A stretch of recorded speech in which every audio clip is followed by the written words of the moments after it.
Sa tuwing masama ang lagay ng panahon, apektado din ang hanap buhay ng mga kababayan nating drivers, gaya ng PUV driver na si Tatay Jose. Matapos ngang mabalitaan na nakapasok na sa Philippine Area of Responsibility o parang binabantayang low pressure area, mas sinipagan umano niya sa pagmamaneho para may panggasto siya sa pamilya sakaling maapektuhan ng bagyo ang lalawigan.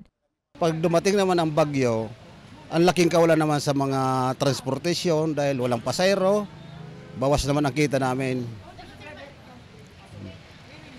Dahil ang bagyo kasi, di naman natin kaya suspindi naman ang klase, wala naman kaming income.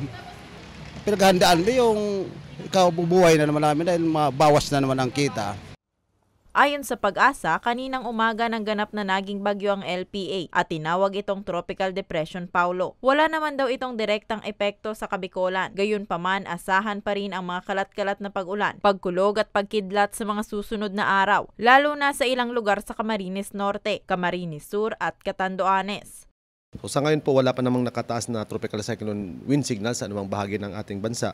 Subalit, possible mamayang hapon o gabi ay magtaas na ng signal number 1 sa may eastern sections ng northern at central Luzon. Sa Biyernes, posibleng maglandfall sa central at northern Luzon si Bagyong Paulo at lalabas ng par sa Sabado.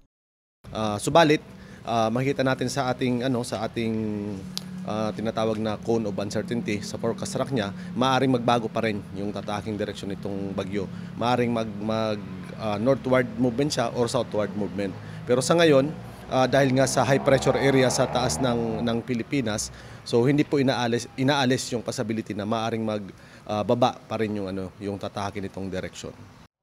Nagpaalala naman ang Pag-asa sa publiko na patuloy na tumutok sa mga ipinalalabas nilang abiso para manatiling ligtas at may alam.